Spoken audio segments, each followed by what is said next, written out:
ಈಗ ವಿಜೇಂದ್ರ ಅವರು ಮಾತನಾಡ್ತಾ ಇದ್ದಾರೆ ಬಿ.ವೈ. ವಿಜೇಂದ್ರ 56 ಕೋಟಿ ರೂಪಾಯಿ ಬೆಲೆ ಬಾಳ್ತಕ್ಕಂತ ನಿವೇಶನಗಳು ಇವತ್ತು ಲೋಕಾಯುಕ್ತಕ್ಕೆ ನಿಮ್ಮ ಹೋರಾಟ ಏನಾದರೂ ಮತ್ತೆ ಕಾನೂನಾತ್ಮಕವಾಗಿ ಹೌದು ನಮ್ಮ ಒಂದು ಸಿದ್ದರಾಮಯ್ಯನವರ ಮುಖ್ಯಮಂತ್ರಿಗಳು ಮಾವಾಯದಲ್ಲಿ ಖರೀದಿ ಮಾಡಿದಂತ 3 ಎಕರೆ ಜಮೀನು ಆ ಜಮೀನನ್ನು ದೇವರಾಜಿಂದ ಖರೀದಿ ಮಾಡಿದ್ರು ಮತ್ತೆ ದೇವರಾಜ್ ಹೆಸರಲ್ಲಿ ಏನು ಡಿನೋಟಿಫಿಕೇಶನ್ ಕೂಡ ಆಗಿತ್ತು.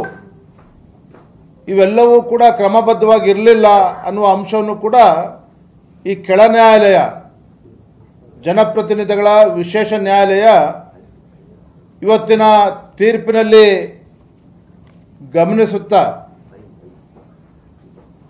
ಈ ವಿಚಾರಗಳ ಬಗ್ಗೆ ಈ ಅಕ್ರಮದ ಬಗ್ಗೆ ಸಮಗ್ರವಾಗಿ ತನಿಖೆ ಆಗಬೇಕು.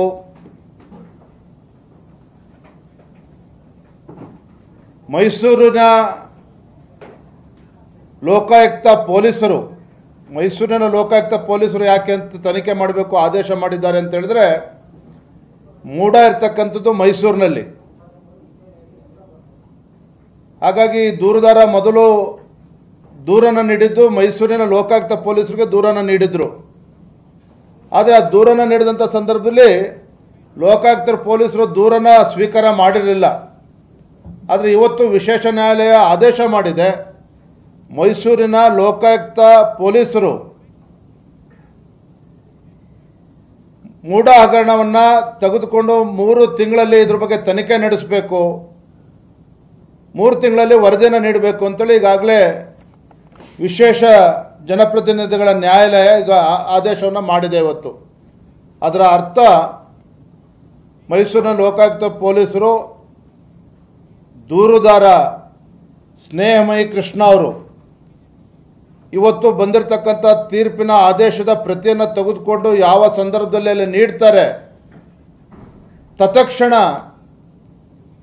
FIR ಅನ್ನು ರಿಜಿಸ್ಟರ್ ಮಾಡಬೇಕಾಗ್ತದೆ, ತನಿಖೆ ಪ್ರಾರಂಭ ಮಾಡಬೇಕಾಗ್ತದೆ. ಯಾರ ವಿರುದ್ಧ? ಈ ರಾಜ್ಯದ ಗೌರವಾನ್ವಿತ ಮುಖ್ಯಮಂತ್ರಿಗಳು ಸಿದ್ದರಾಮಯ್ಯನವರ ವಿರುದ್ಧ FIR ಅನ್ನು ರಿಜಿಸ್ಟರ್ ಮಾಡಿ ಈ ಮೈಸೂರಿನ ಮೂಡ ಹಗರಣವನ್ನು ಬಹಳ ಗಂಭೀರವಾಗಿರ್ತಕ್ಕಂಥ ಆರೋಪಗಳೇನು ಕೇಳಿ ಬಂದಿದೆ, ಇದ್ರ ಬಗ್ಗೆ ಸಮಗ್ರವಾಗಿ ತನಿಖೆ ಮಾಡಿ 3 ತಿಂಗಳಲ್ಲಿ ವರದಿಯನ್ನು ಕೊಡಬೇಕು ಅಂತೇಳಿ ಇವತ್ತಿನ ವಿಶೇಷ ನ್ಯಾಯಾಲಯ ತೀರ್ಪನ್ನು ನೀಡಿರ್ತಕ್ಕಂಥದ್ದು. ಸೊ ಇದು ಬಿಜೆಪಿಯಲ್ಲಿ ಮುಖ್ಯಮಂತ್ರಿಗಳ ರಾಜೀನಾಮೆಗೆ ಪಟ್ಟು ಹಿಡಿಯುತ್ತೆ ಅನ್ನುವಂಥದ್ದು ಬಿ.ವೈ. ವಿಜೇಂದ್ರ ಅವರ ಮಾತಿನಲ್ಲಿ ಬಹಳ ಕ್ಲಿಯರ್ ಆಗಿ ಗೊತ್ತಾಗ್ತಾ ಇದೆ.